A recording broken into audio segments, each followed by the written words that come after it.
자, 우리 이제 유형자산 문제를 풀어볼 건데요. 문제가 생각보다 되게 많아요. 자, 보시면 1번. 사실 제가 진짜 이번에 교재를 쓰면서 고민을 많이 했던 게, 이제 이런 문제들은 좀 빼버려야겠다. 이런 생각을 좀 많이 했어요. 몇 년 전까지만 해도 1번 같은 문제들이 나오곤 했지만, 이제는 뭐 안 나오거든요. 그래서 여러분 뭐 다시도 안 보시겠지만, X 치시고, 보시면 정상적인 영업 과정에서 사용할 목적으로 갖고 있고요. 투자 목적이 아니래요. 판매 목적도 아니고, 물리적 실체가 있고, 1년을 초과해서 사용할 것으로 봤습니다. 유형자산이죠. 유형자산의 종류에 해당하는 게 뭐밖에 없어요? 기계장치요. 1번이 답이고요. 이런 건 이제 안 나와요. X 치시고 볼 필요도 없습니다. 자, 여기까지 하고 나면 2번 보시면 유형자산에 대한 설명으로 옳은 것을 물어봤는데 1번 토지 취득 후 정부가 유지보수한대요. 정부가 유지보수하면 더 이상 돈이 안 들어가기 때문에 토지로 본다고 그랬어요. 정부가 아니라 기업이 계속 유지보수하는 경우에 진입로 하수도 조경공사가 구축물이 되겠죠. 틀렸고요. 2번 건물을 신축하기 위해서 사용 중인 기존 건물을 철거했대요. 내가 갖고 있던 내 건물을 뽀겠대요. 그럼 기존 건물의 장부 금액과 철거 비용은 비용 처리한다고 했습니다. 2번 틀렸고요. 3번 현물 출자로 유형자산을 취득하는 경우에는 대가로 마련한 주식의 공정가치를 취득 원가로 결정한다 나와 있는데 이거 아직 자본을 안 배웠기 때문에 이해하기 조금 어려워요. 여기다 자본이라고 쓰시고 자본. 자본이란 챕터 가서 이 현물 출자를 살짝 얘기할 건데 현물 출자가 뭐냐면 기업이 주식을 발행할 때 보통 돈을 받고 주식을 발행하는데 내가 유형자산, 건물이나 토지 등을 받아오고 주식을 발행해 주는 걸 얘기해요. 이때 일반적으로 내가 발행한 주식의 공정가치를 기준으로 하는 게 아니라 받은 자산의 공정가치를 기준으로 하고요. 주식의 발행 금액도 받은 자산의 공정가치를 기준으로 합니다. 비상장 기업의 경우에 우리 회사 주식의 공정가치가 알기가 더 어렵기 때문에 일반적으로 내가 취득한 자산의 공정가치를 기준으로 합니다. 한 번 틀렸고요. 더 자세한 얘기는 나중에 자본을 배우고 와서 보시면 이해가 되실 거예요. 네. 4번 보시면 정부 보조 등에 의해서 유형자산의 무상 또는 공정가치보다 낮은 대가를 취득하는 경우에 유형자산의 취득 원가는 공정가치이다. 이게 맞아요. 이게 뭐냐면 정부 소유의 뭐 건물이 토지가 있다고 할게요. 정부 소유의 토지가 이렇게 있고요. 이 토지의 공정가치가 10억이고 이거를 우리가 7억에 취득했대요. 그럼 회계처리를 어떻게 하냐면 현금 7억이 오고요. 여기 토지 10억이 온다고요. 그럼 3억이 비잖아. 우리 배운 걸로 뭐 해주시면 돼요? 정부 보조금으로 회계 처리하면 됩니다. 그래서 내가 정부 소유의 자산을 공정가치보다 낮은 대가를 취득하였다 하더라도 공정가치로 기재하도록 돼 있어요. 아셔야 될 게 IFRS는 공정가치로 기재할 수도 있고 내 취득 금액인 취득 원가인 7억으로도 기재할 수 있는데 일반 기업 회계 기준은 공정가치로만 기재할 수 있기 때문에 생각보다 우리 시험에 잘 나오는 문구예요. 보시면 될 것 같고요. 5번 안전 환경상의 이유로 취득한 유형자산은 직접적으로는 미래 경제적 효익의 유입을 가져오지 않지만 간접적으로 미래 경제적 효익의 유입을 가져오기 때문에 자산으로 처리할 수 있다고 그랬습니다. 틀렸죠. 좋아요. 우리 봤고요. 3번 보겠습니다. 유형자산의 취득 원가에 포함될 수 없는 항목 물어봤는데 복구원가 우리 배웠죠? 복구충당부채? 복구충당부채는 유형자산의 취득 원가에 가산하잖아요. 맞고요. 일단 3번 볼게요. 설계 조립과 관련해서 전문가에게 지급하는 수수료. 맞고요. 건물을 신축하기 위해서 사용 중인 기존 건물을 철거. 이거 비용 처리하기로 했잖아요. 틀렸고요. 2번과 5번이 있는데 살짝만 얘기할게요. 깊게는 얘기 안 하고. 건물을 지려고 하다 보니까 돈이 필요하대요. 현금 10억, 은행에서 돈을 빌려와서 차입금 10억 이렇게 할 수 있어요. 그럼 건물 짓는데 현금 10억이 나가고요. 건물을 지금 짓고 있대요. 유형자산을 지금 짓고 있으면 건물이 아니고 건설 중인 자산이라는 개정이 되는데 그런 얘기까지 하고 싶진 않아요. 그냥 건물 10억이 된다고 할게요. 짓고 있대요. 근데 문제는 뭐냐면 돈을 빌렸기 때문에 뭐가 발생해요? 이자가 발생할 거 아닙니까? 그래서 이자로 한 1억 냈다고 할게요. 현금 1억, 이자 비용 1억. 이 경우에 문제가 뭡니까? 아니 나는 이제 건물 지려고 돈을 빌렸기 때문에 건물 지려고 돈 빌리다 보니까 어쩔 수 없이 이자 비용이 나왔다고요. 그럼 결국 이 이자 비용도 건물 들여다 보니까 어쩔 수 없이 지출한 금액이에요. 근데 지금 건물 짓고 있기 때문에 아직 건물에서 수익이 안 나와. 수익과 비용이 대응이 안 되죠. 이런 상태에서 이자 비용을 비용 처리하는 것보다 일단 이 이자 비용을 취소한 다음에 건물의 취득 원가에 얹어주면 나중에 요 건물을 감가상각하면서 건물을 사용하는 기간 동안 비용 처리하는 게 훨씬 좋겠죠. 그래서 우리가 요 회계 처리, 이자 비용을 취소하고 건물의 취득 원가에 가산하는 요 행위를 차입 원가 자본화라고 합니다. 이 일본식 표현이라서 그래요. 차입 원가, 다른 말로 이자 비용 등의 자산화인데 일본식 표현 때문에 자본화라는 표현을 많이 써요. 아무튼 얘는 결국 뭡니까? 해당되는 유형자산을 취득하기 위해서 어쩔 수 없이 돈을 빌려서 발생한 이자 비용을 얘기하는데 이 이자 비용은 유형자산의 취득 원가에 가산합니다. 여기까지 봤고요. 5번 보시면 여러분 우리나라에서 그 자동차나 그 기타의 부동산 등을 취득하게 되면 정부가 발행하는 채권을 어쩔 수 없이 사야 되는 경우가 있어요. 그럼 내가 차를 사는데 차 자체는 100원짜리라고 할게요. 근데 정부가 발행하는 채권을 산다는 거예요. 그럼 일반적으로 정부가 발행하는 채권의 공정가치는 30원인데 이걸 어쩔 수 없이 더 비싼 가격인 40원에 사는 경우가 있거든요. 법규상 그래요.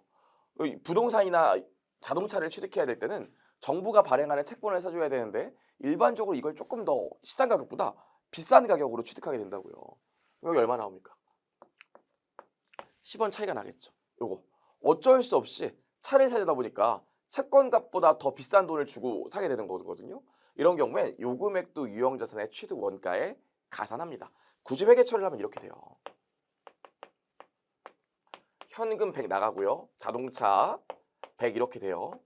그럼 현금으로 40 나갈 거 아닙니까? 그리고 우리가 채권을 샀다고 하니까 채권으로 35고요. 공정가치보다 현금을 10원 더 지급했죠. 요건 차의 취득 원가에 가산한다고. 요렇게 회계 처리가 돼요. 그래서 5번 읽어보시면 요게 요액인데 유형자산의 취득 시 불가피하게 매입하는 채권의 매입 금액과 요 40원 채권의 현재가치라고 보셔도 되고 공정가치라고 보셔도 돼요. 공정가치와의 차액은 유형자산의 취득 원가에 가산해 줍니다. 좋아요. 여기까지는 봤고요. 넘겨보시면 4번에 유형자산 취득 원가에 포함되지 않는 거 나와 있는데 이거는 제가 토지할 때 한번 얘기했던 것 같아요. 토지는 어떻게 된다고 그랬어요? 재산세는 어떻게 된다고 그랬어요? 재산세는 해당되는 유형자산을 계속 소유하고 있기 때문에 어쩔 수 없이 내는 세금이기 때문에 이 재산세는 비용 처리하지 매년 내는 세금이기 때문에 유형자산의 취득 원가에 가산하지 않는다고 했습니다. 봤고요. 우리 5번 보시면 교환이 나와요. 저번에 교환 얘기를 못했는데 유형자산을 교환으로 취득하는 경우가 있다고요. 교환이 뭡니까? 내가 갖고 있는 자산을 주고 내가 갖고 있는 자산을 받아오는 경우가 있어요. 이 실제로 제가 감동시한데 제 친구가 그 던전 앤 파이터 네오플이죠. 네오플의 회계사인데 그 회계 직원으로 그 이직한 적이 있었어요. 근데 문제는 뭐냐면 이 넥슨 네오플이 제주도에 사옥이 있다고요. 그래서 제주도에 사옥을 지려고 땅을 이렇게 사고 건물을 이렇게 짓고 있었는데 문제가 뭐냐면 진입도로가 여기 있었어요. 아니 그럼 진입도로를 내려면 차가 여기까지 온다면 점프해서 영차 이렇게 들어가는 게 아니기 때문에 진입도로를 낼 이만큼의 땅이 필요했다는 거죠. 그래서 요 땅을 갖고 있는 땅 주인한테 요만큼을 팔라고 그랬다는 거예요.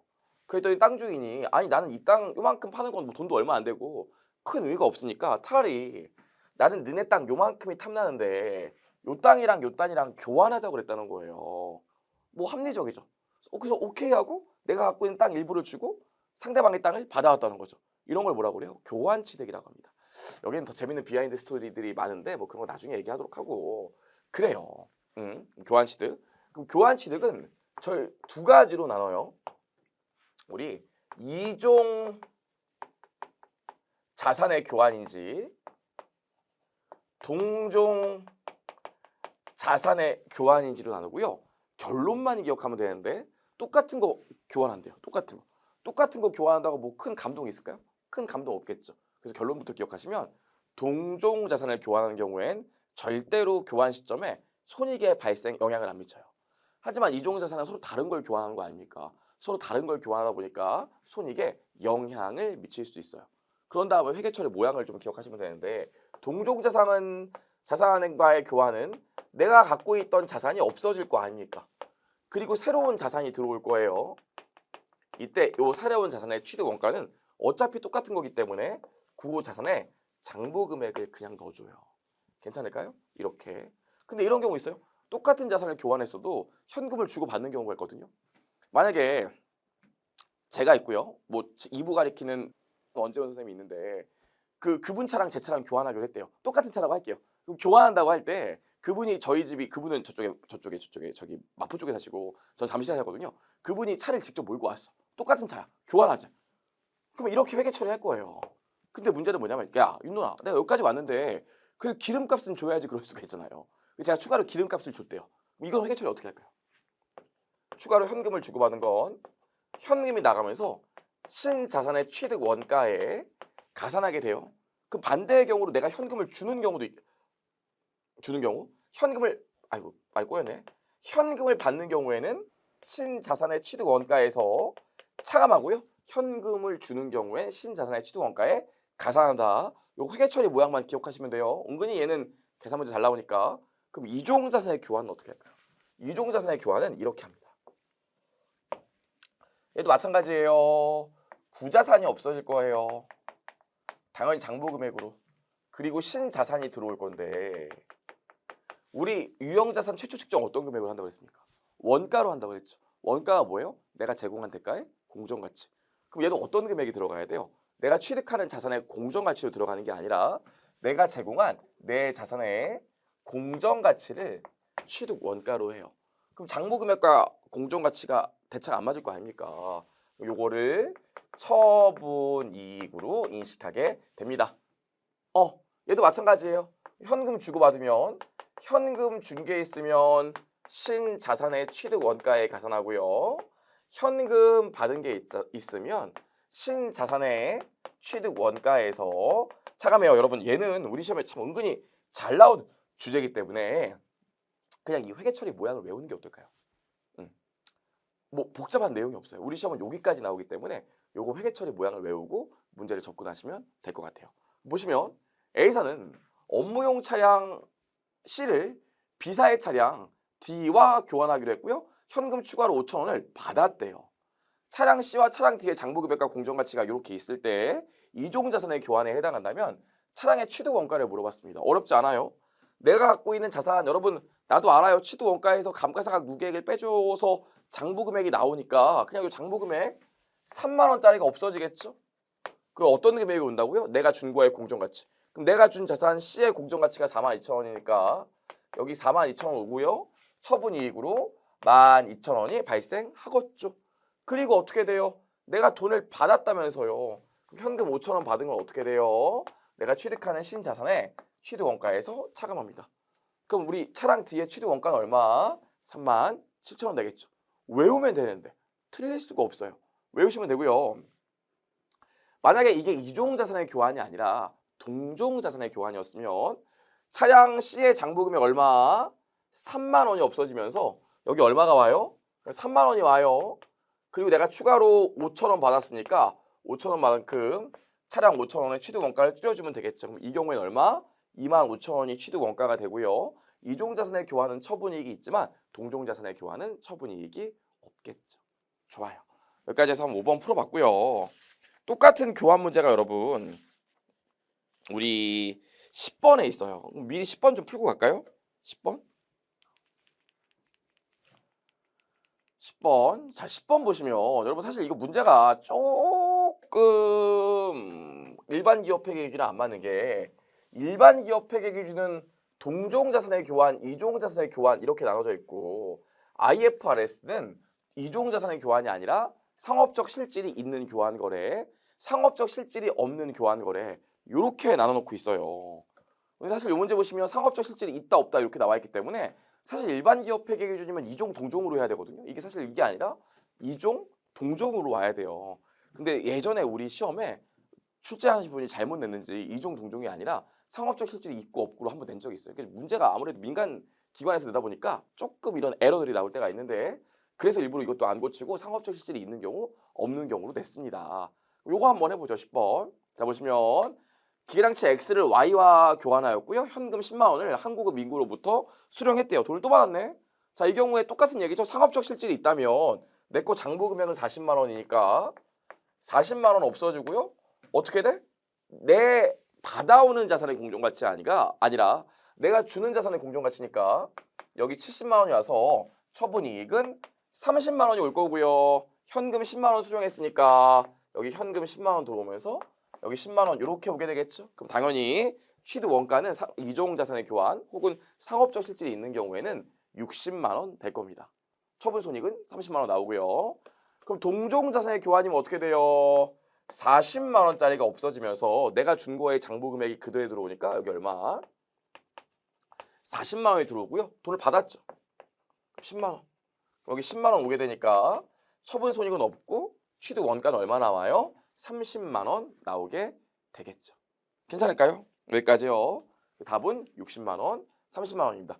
예상외로 이 교환은 우리 시험에 잘 나왔던 주제이기 때문에 기억해 주시면 좋을 것 같아요. 좋아요. 여기까지 봤고요. 우리 다시 앞으로 돌아가서 6번 풀어볼까요? 네, 6번이요. 6번은 우리 일괄구입 나와 있죠. 토지와 건물을 같이 취득하는 경우에 보시면 남의 건물이 있는 토지를 사서 건물을 뽀개고 새로 질 예정이래요. 그럼 뭐라고 그랬어요? 제가 팁을 드렸잖아요. 땅을 평평하게 만드는 데까지 들어가는 돈은 토지의 취득 원가에 들어가고 새로 짓는 건물의 취득 원가는 새로 짓는 건물에 돈 들어가는 금액만 건물의 취득 원가에 들어간다고 그랬죠.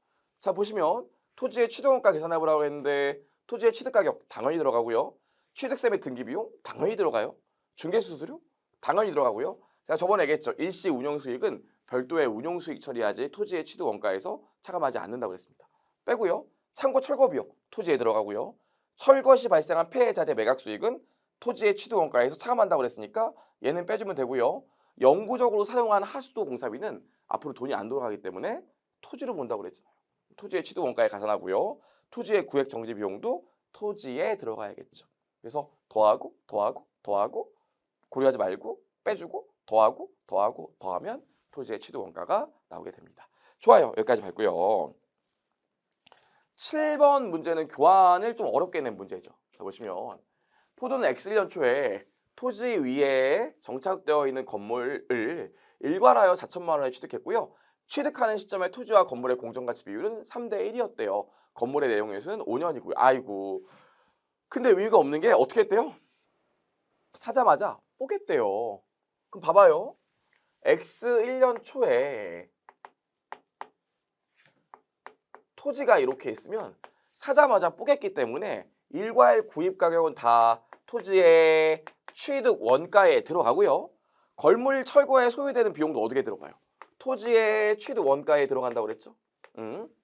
철거 시 수거한 고철을 매각해서 20만 원을 수령했대요. 이거 뭐라고 그랬어요? 토지의 취득 원가에서 요것만큼은 차감하고 실제로 건물 신축하는데 2,400만 원 들었대요. 그럼 토지의 취득 원가는 얘가 되고 새로 신축한 건물의 취득 원가는 2,400만 원이 되겠죠. 어머, 근데 뭐래? X1년 12월 초에 완공했대요. 그럼 X1년 12월 초부터 12월 말까지 한 달 동안은 뭐 해주셔야 돼? 감가상각 해야겠죠. 그럼 감가상각비 얼마 나옵니까? 2,400만 원이고 잔존가치 없고 정액법이라고 하니까 내용연수 20년으로 나눠주는데 전체 12개월 중에서 이번에 한 달만 사용했으니까 12분의 1 해주셔야겠죠? 그럼 이거 계산하면 감가상각비가 얼마 나오냐면 10만 원 나오게 돼요. 그럼 이것만큼 한 달 동안 감가상각비로 건물의 장부 금액이 줄어드니까 X1년 말에 건물의 장부 금액은 얼마 나오겠습니까? 2,390만 원 나오게 되겠죠. 답은 3번. 이건 괜히 구해놨네요. 제가. 할 수 있겠죠? 좋아요. 자, 여기까지 하고 나면 복구충당부채 문제가 나와 있습니다. 이거 제가 그림 그려달라고 그랬죠. 문제 보시면 구축물을 취득해서 5년 동안 사용할 거래요. 5년 동안 사용하고 나면 원상복구의 의미가 있대요. 그래서 예상되는 복구 원가가 얼마 있는데 적절한 이자율이 10%고 요 예상되는 복구 원가를 현재가치 평가했더니 현재가치가 얼마 나왔어요? 복구충당부채 1, 2, 4, 180 나왔다고. 여러분 힘들까 봐 요 숫자 줬잖아요. 요거 외에도 유형자산 취득하는데 추가로 돈 얼마 썼대요? 추가로 돈을 72만 원 썼으니까 구축물이라는 유형자산의 취득 원가는 얼마 돼요? 회계처리 모양 기억하시지? 현금 72만 원 나오고 복구충당부채 124180 오면서 이쪽에 구축물 유형자산으로 기재가 된다고 했었잖아요. 그럼 유형자산의 취득 원가는 얼마? 844180 나오고 잔존 가치가 2만 원이니까 사용기간 5년 동안 야무지게 감가상각을 하겠죠. 너무 심심하니까 좀 볼게요. 우리 시험도 첫 번째 연도는 나온다고 했으니까 그럼 유형자산에서 우리 뭐가 발생해?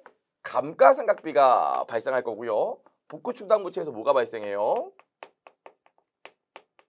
이자 비용이 발생할 겁니다. 그럼 보세요.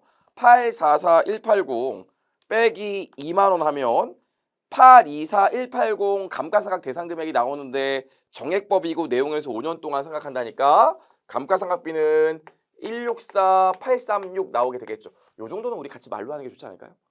그럼 844180에서 감가상각비 164836만큼 유형자산이 줄어들었으니까 X1년 말에 유형자산의 장부금액은 얼마가 돼요? 679344 될 겁니다. 괜찮죠? 얘에서 뺀 건데.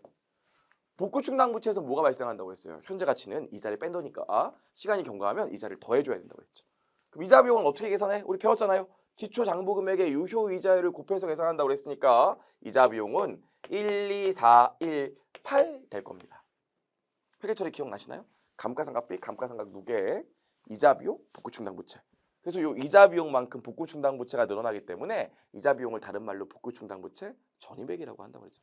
그럼 124180에다가 12418만큼 복구충당부채가 증가하니까 복구충당부채 기말 장부금액은 136598 되겠죠. 다 구해봤습니다. 여기까지 하고 나면 봐봐요.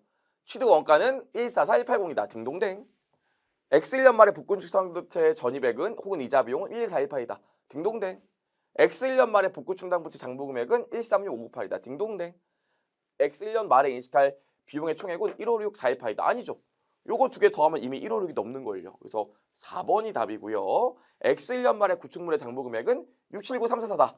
맞죠. 좋아요. 여기까지 봤고요. 9번 보겠습니다. 복구충당부채 여기까지 한번 연습을 해봤고요. 네, 9번 정부보조금 문제가 나와 있네요. 자 보시면 정부보조금 10만 원을 받아 100만 원짜리 설비를 취득했대요.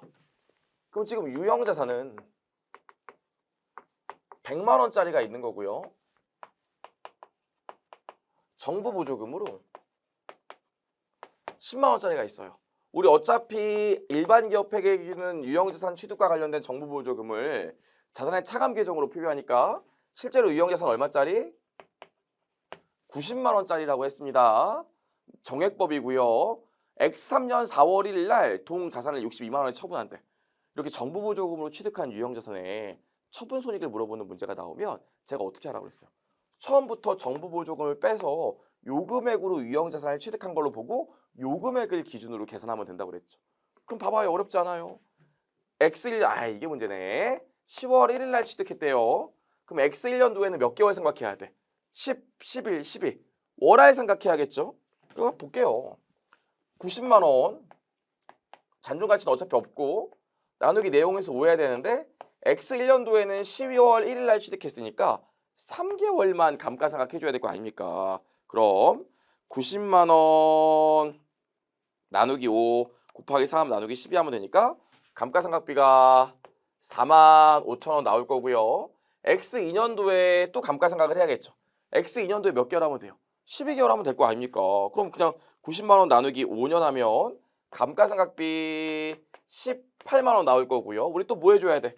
X3년도에 3개월 동안 감가상각 해야겠죠. 4월 1일 날 처분하니까 감가상각은 매 순간 일어나는 건데 편의상 결산 수정 분계로 기말에 한 번 하는 거지만 기중에 유형자산을 처분한다고 하면 기초부터 처분하기 직전까지 감가상각비는 잡아야 된다고 그랬잖아요. 사용하는 기간 줄어들 건데 그럼 1년 동안 감가상각비가 18만 원인데 3개월 동안의 감가상각비는 어떻게 구해요?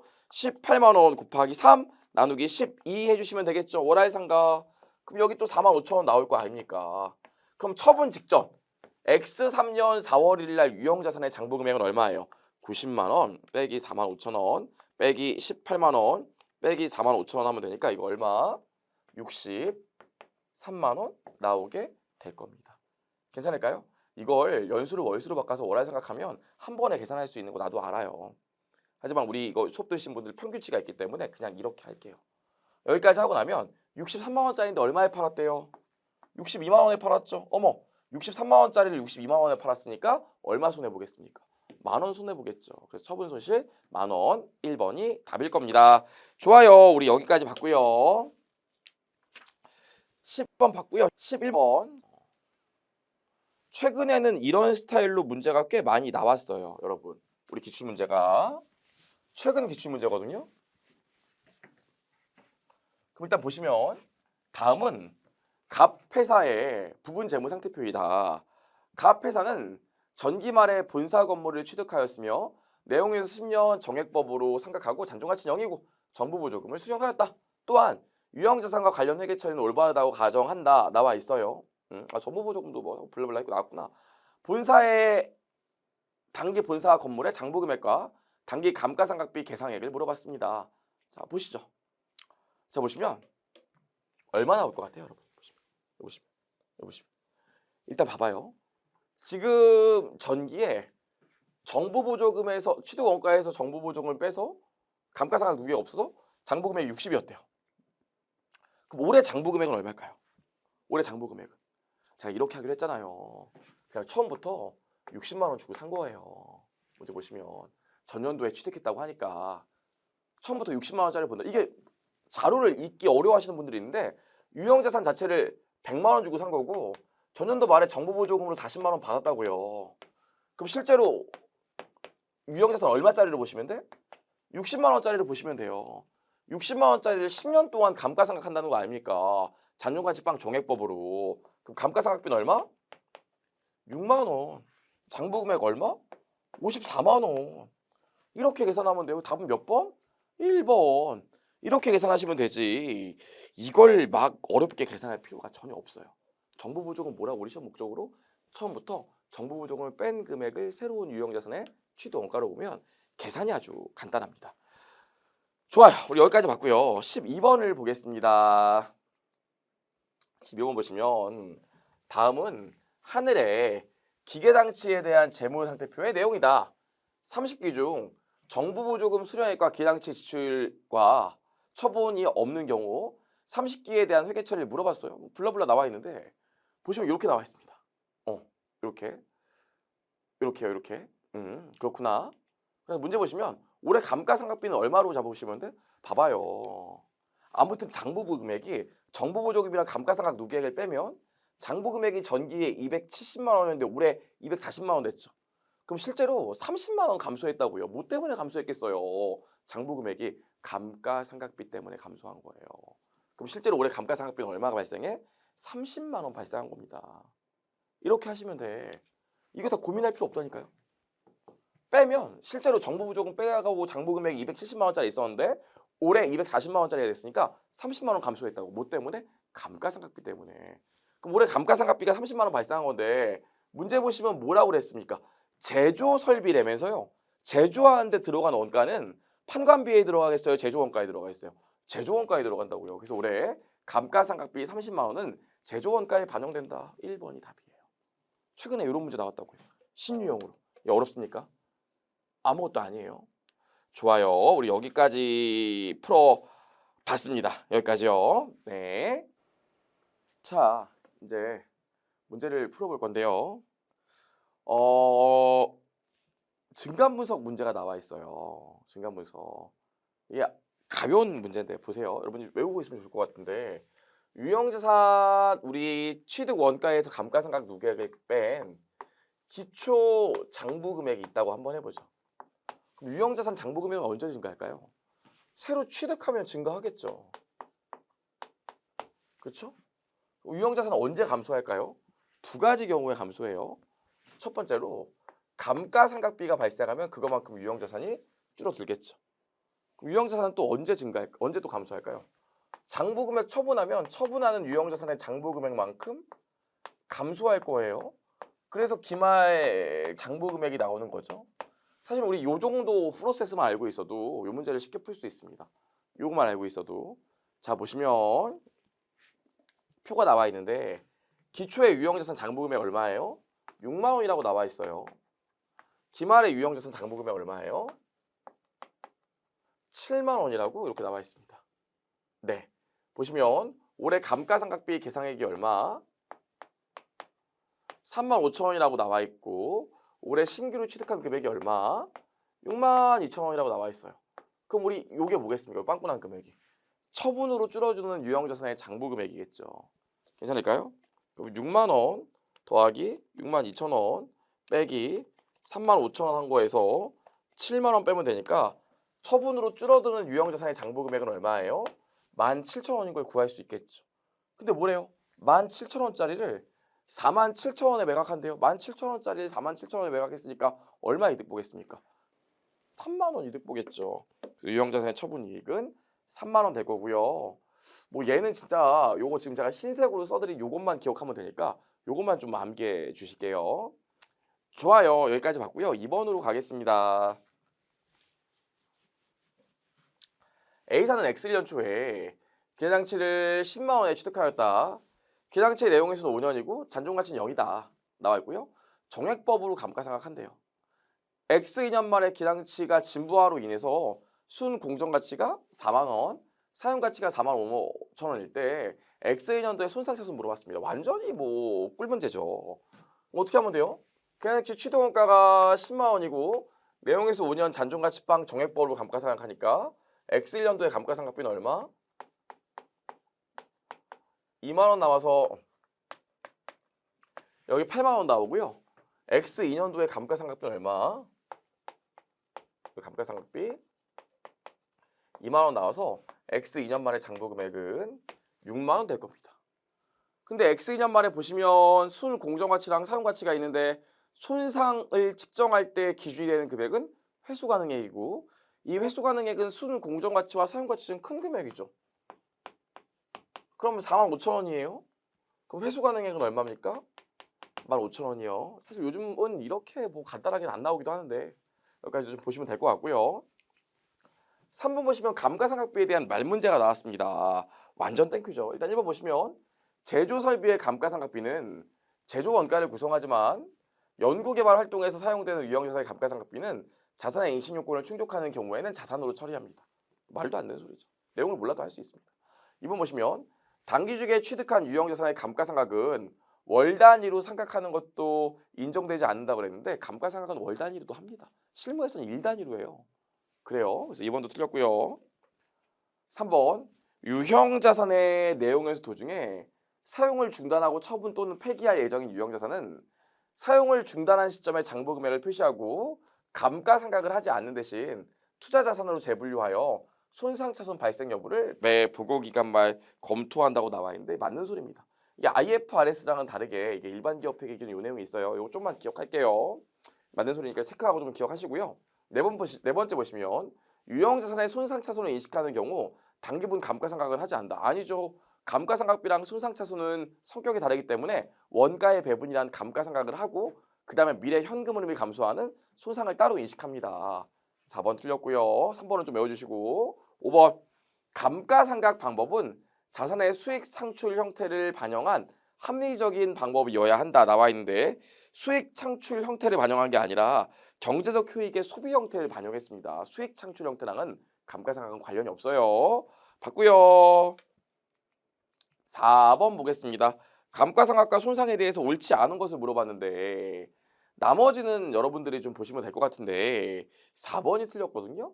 4번 보시면 유형자산의 손상차손 계산 시 회수가능액은 순 공정가치와 사용가치 중 작은 금액으로 한다. 뭐가 틀렸습니까? 큰 금액으로 하죠. 괜찮을까요? 나머지 옳은 표현들은 여러분 좀 보시면 될 것 같고요. 5번 볼게요. 옛날에는 이런 문제들이 절대 나오지 않았는데 요즘 나온다는 거죠. 자 보시면 A사는 X1년 7월 1일 날 계장치를 150만 원에 취득했고요. 내용에서 5년이고 잔존가치 없으며 연수업계법으로 감가상각한다. A 자산은 X 2년 6월 30일 날 기량치를 처분했다면 처분 손익을 물어봤어요. 그럼 얘는 어떤 이슈가 있죠? X 1년 7월 1일 날 150만 원에 취득했으니까 12월 31일까지 6개월 상각하고 그 다음에 처분하기 직전까지 X 2년 6월 30일까지 또 6개월 상각해야 될 것 같죠? 우리 연수합계법은 월할 상각해서 어렵다면서요. 하지만 여기 6개월, 여기 6개월이기 때문에 어차피 1년 감가상각하는 거라고요. 그럼 어떻게 하면 됩니까? 1년치 감가상각비는 취득 원가가 150만 원이고 잔존가치 없는데 내용에서 5년인데 연수합계법이니까 어떻게 한다고요? 분모에 1부터 5까지를 다 더해요. 놀랍게도 1부터 5까지 다 더하면 15입니다. 제일 첫 년도에 못 쓴다고요? 5 이렇게 쓴다고 했잖아요. 그럼 이렇게 6개월, 이렇게 6개월 1년치의 감가상각비는 150만 원 나누기 15에 곱하기 5 하면 되니까 얼마? 다 합해서 50만 원 나와요. 그럼 요 시점에 장부금액은 얼마가 있어요? 100만 원이죠? 그럼 100만 원짜리를 120만 원에 처분했으니까 처분 손익은 얼마? 20만 원 이득 보는 거겠죠. 어렵지 않죠? 감가상각 뭐 어려울 게 없습니다. 다만 주의해야 될 게 X2년도 처분하지 않고 X2년 말까지 갖고 간다고 하면 X2년 말의 감가상각비는 어떻게 계산해요? 150만 원 곱하기 15분의 5에 6개월 12분의 6. 그 다음에 150만 원 곱하기 15분의 4에 12분의 6 해주셔야 되는 거 아시죠? 여기까지 좀 보시고요. 6번 보겠습니다. 6번. 6번 보시면 이 자본적 지출 얘기가 나와 있어요. 자 보시면 X1년 1월 1일에 계장치를 45만 원에 취득했고요. 설치비와 운송비로 5만 원을 추가로 지출했대요. 유용자산을 취득하기 위해서 어쩔 수 없이 발생하는 지출이기 때문에 유용자산 취득 원가에 50만 원 가산해 줘야 되고요. 계장치의 내용에서 5년이고 잔존가치 0이며 정액법으로 감가상각한다고 했습니다. 그럼 매년 감가상각비가 얼마겠어요? 5년 동안 감가상각하니까 10만 원 나올 거라서 X 1년 말에 장부금액은 40만 원 되고 X 2년도에도 또 10만 원 감가상각해서 장부금액 줄일 테니까 장부금액은 30만 원 되겠죠? 근데 문제 보면 뭐라고 그랬어요? X 3년 1월 1일 날 사용하던 중 계장체의 생산 능력을 높이고 사용 기간을 연장하기 위해서 10만 원을 추가 지출했다고 했습니다. 그럼 장부금액 얼마가 돼요? 40만 원 이렇게 되겠죠. 근데 보시면 사용 기간을 연장하기 위해서 지출한 것은 자본적 지출에 해당하지만 일상적인 수선을 위해서 5천 원 지출했대요. 이거 뭘로 봐야 돼요? 이거는 수익적 지출이기 때문에 그냥 비용 처리해야지 유형자산의 취득금액에 장부금액을 가산하지 않는다고 그랬잖아요. 그럼 여기까지요. 근데 이거 하고 난 결과로 내용의 수가 기존 5년에서 7년으로 바뀌었대. 기존 5년에서 7년으로 바뀌었는데 몇 년 지났어요? 2년이 이미 경과된 상태 아닙니까? 그럼 X 3년 초 시점으로 남아있는 내용의 수는 몇 년이에요? 5년 되는 거라고요. 7년 나눠주시면 안 돼. 5년에서 7년으로 연장됐지만 이미 2년이 지났기 때문에 남은 내용 연수는 5년입니다. 그리고 감가상각해야 되는데 잔존가치도 또 5만 원으로 변경됐대요. 아유 참. 그럼 40만 원 빼기 5만 원 하고 감가상각 방법은 정액법이니까 나누기 5년 해주면 되겠죠. 그럼 35만 원에 나누기 5년 하니까 얼마? 7만 원이 감가상각비가 될 겁니다. 옛날엔 이런 문제들이 안 나왔는데 요즘에 이런 문제가 나오기 때문에 이 정도는 기억해 주셔야 돼요. 그림 그리면 우리 할 수 있을 것 같은데 좋아요.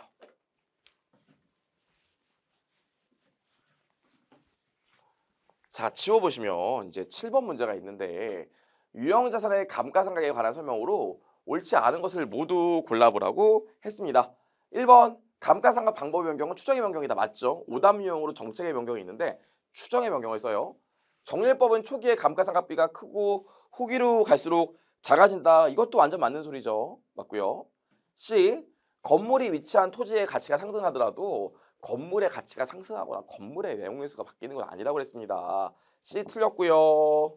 감가상각 방법은 회계 정책 목표에 따라 회사의 재량으로 임의로 선택할 수 있다고 그랬는데 정책 목표가 아니라 미래 경제적 효익의 소비 형태에 따라 결정한다고 그랬어요. D. 2. 단기 제품 생산량보다 판매량이 적은 경우에는 제조 설비의 감가상각비를 인식하면 같은 금액의 크기의 이익이 감소한다고 그랬는데 제품의 생산량보다 판매량이 적으면 이익은 증가해요. 이게 다소 어려운 얘기인데 보세요. 자, 감가상각비로 그래. 10,000원이 발생했대요.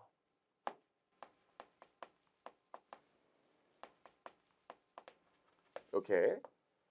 근데 이걸 제조 설비에 가산한다는 게 감가상각비 10,000원을 없애고 이거 다 재고자산에 넣는다는 거거든요. 그럼 재고자산을 올해 10만 개 만들었는데 이 중에서 8만 개가 팔렸대. 그럼 어떻게 돼요? 재고자산 8만 원만큼 없어지면서 8만 원이 매출원가로 가겠죠. 그럼 어때요? 10만 개 생산하냐고 감가상각비가 10,000원 발생했는데 그걸 다 재고자산의 원가에 가산했다가 실제로 8만 개밖에 안 팔리게 되면 이거 10만 원이죠. 공이 하나가 없네. 8만 개밖에 안 팔리게 되면 재고자산이 없어지면서 비용 처리되는 건 8만 원밖에 없으니까 실제로 발생한 감가상각비 10만 원 중에서 8만 원만큼만 비용 처리되고 2만 원은 비용 처리가 안 되는 거 아닙니까? 그럼 그만큼 비용이 적게 나오게 되니까 이익이 증가하게 되겠죠. 좋아요. 여기까지요. 그래서 틀린 것은 C, D, E에서 3개가 되겠습니다. 괜찮을까요? 여기까지 받고 넘겨보시면 8번 문제도 또 풀어볼게요. 계산이 좀 많은데 X0년 1월 1일 날 기량치를 10만 원에 취득했다. 두 회사 모두 기량치의 내용을 쓴 4년이고요. 잔고한 가치는 10,000원으로 추정한대요. 이 기량치의 감가상각을 위하여 대안은 상각률을 40%의 정률법을 적용하고 한국은 연수합계법을 적용한다고 그랬을 때 X1년도에 감가상각 누계액의 차이를 물어봤어요. 그냥 정률법이랑 연수합계법으로 2년 동안 감가상각을 한번 해보라는 거죠. 그럼 보시면 대안은 정률법이래요. 봐봐요. X0년도에 10만 원에 취득하고 첫 번째 연도에 감가상각비는 얼마입니까? 취득 원가에서 잔존가치를 빼는 게 아니라 정률법이나 이중체감법은 취득 원가에서 기초 감가상각 누계액을 빼니까 다른 말로 기초 장부금액을 기준으로 한다고 그랬잖아요. 그럼 기초 장부금액에다가 상각률 40% 곱하니까 감가상각비는 4만 원 나와요. X2년도에 어떻게 됩니까? 기초 장부금액에 상각률 40% 곱하니까 4, 6에 24. 24,000원 나오게 되겠죠. 장부금액은 그래서 36,000원 될 거고요. 뭐 아무튼 X2년 말까지 감가상각 누계액은 얼마 나와요? 64,000원 나오게 될 거예요. 여기까지 받고 여기 한국 있습니다. 한국 10만 원 있으면 얘는 연수합계법에 따라서 2번 감가상각 할 건데 어떻게 하면 돼요? 10만 원 잔존가치는 10,000원이에요. 정률법이랑 이중차감법이랑 다르게 연수합계법이랑 정률법은 취득 원가에서 잔존가치를 빼잖아요. 자, 상각률은 몇 년? 4년이니까 1부터 4까지 다 더하면 10. 첫 번째 연도는 4로 계산하고요. 두 번째 연도는 뭘로 계산해요? 10분의 3으로 계산한다고 그랬죠. 그럼 9만 원에 10분의 4하면 얼마? 4, 9, 36. 36,000원 나오고요. 두 번째에는 9만 원에 10분의 3 하니까 3, 9, 27. 27,000원 나오게 되겠죠. 요 금액들이 사실 중요하진 않잖아요. 연수합계법은. 어차피 요 금액을 기준으로 감가상각하는 건데.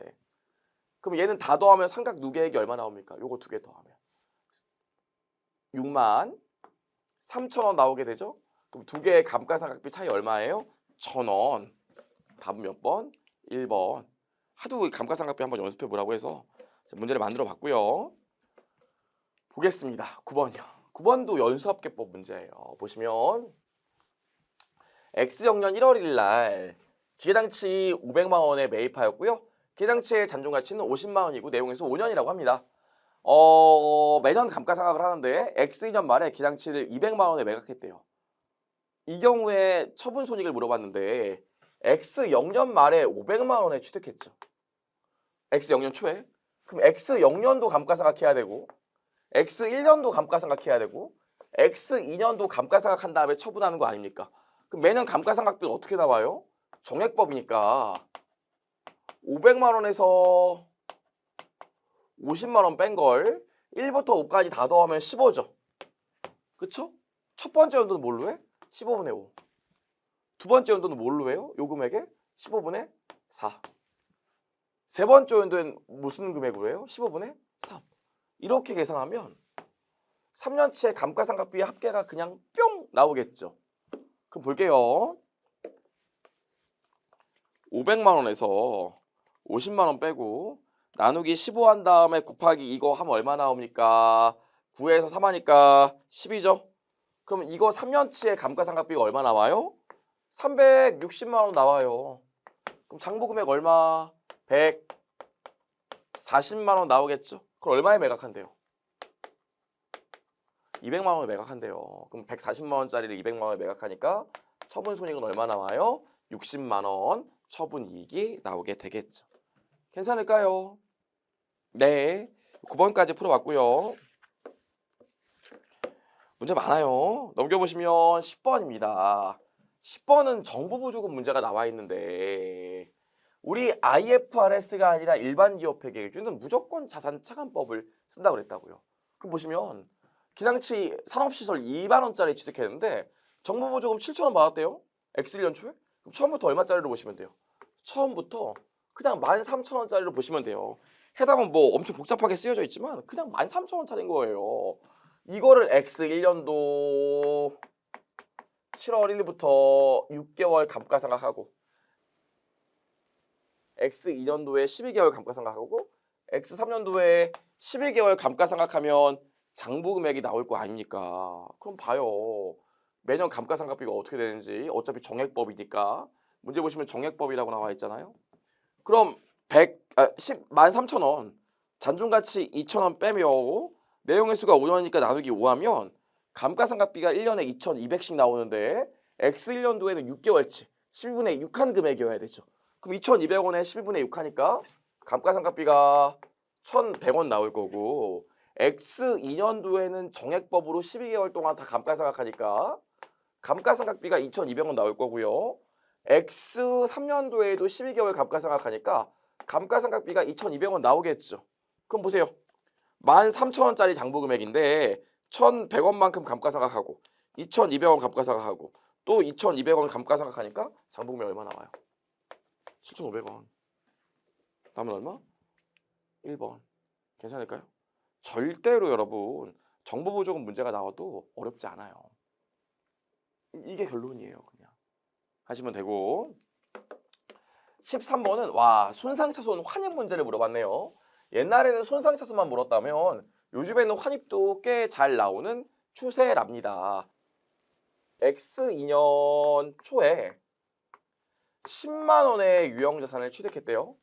내용에서 5년 잔존가치방의 정액법이면 감가상각비 얼마 나와요? 2만 원 나와서 X2년 말의 장부금액이 8만 원 되겠죠? 근데 X2년 말의 회수가능액이 4만 원이래요. 그럼 자산이 얼마 줄어요? 4만 원 주니까 손상차손으로 4만 원 나올 겁니다.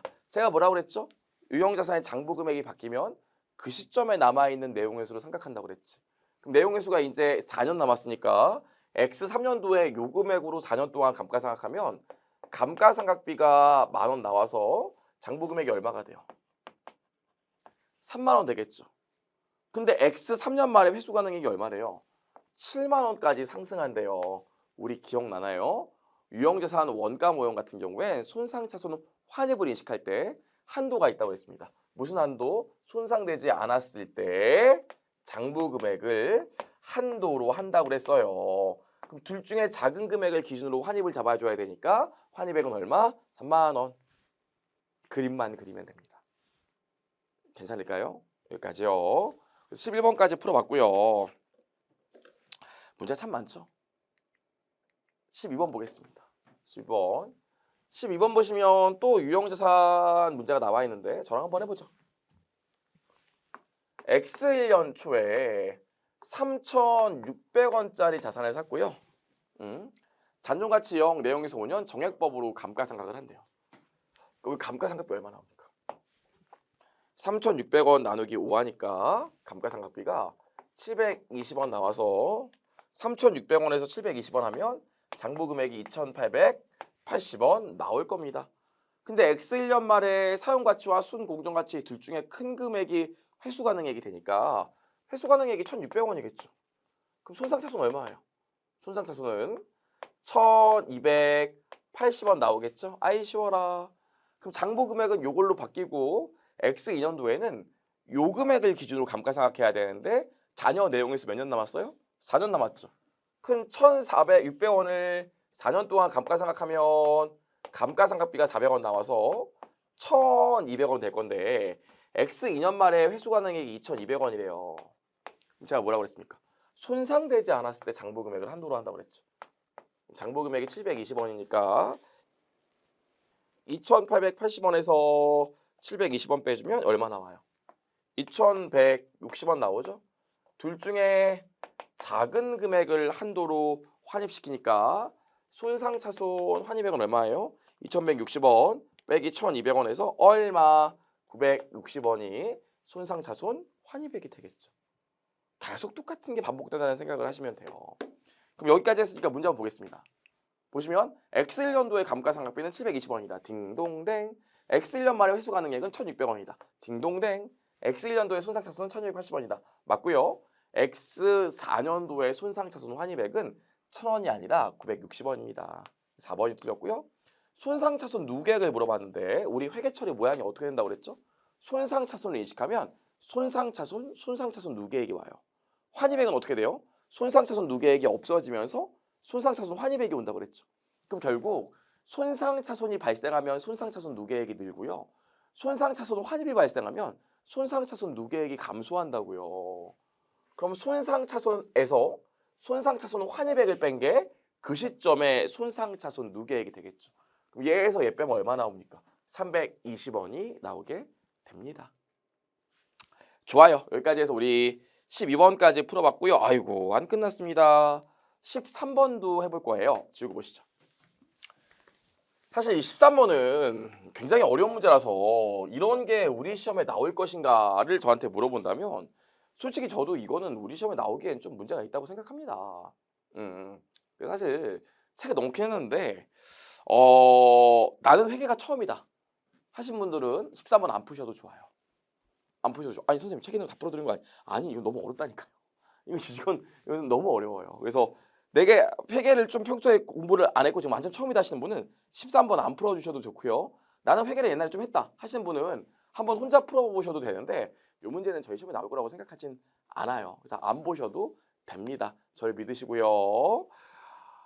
제가 하라는 것까지만 다 하시면 다 하시고 교재에 있는 문제 제가 풀라는 것만 다 푸시면 70점 나와요. 걱정하지 마시고 요 13번은 X 제가 몇 번을 고민했는데 너무 어려운 문제를 넣어놨다 이런 생각을 좀 많이 했습니다. 수업 목적으로 X 안 푸셔도 좋습니다. 자 여기까지 봤고요. 3번 유형 3번으로 가시면 드디어 재평가 얘기가 나와 있어요. 재평가 보시면 다음은 비사의 유형자산에 대한 자료이다. 재평가 손익에 미치는 영향을 물어봤는데 보시죠. 지금 토지 10만 원짜리가 있었는데 공정가치가 30만 원이래요. 이만큼 내 취득가보다 공정가치가 올라갔죠. 이거 어디 반영합니까? 기타 포괄손익에. 나 기계가 8만 원짜리인데 지금 공정가치가 어디 있대요? 4만 원이에요. 그럼 이만큼 어디 반영해요?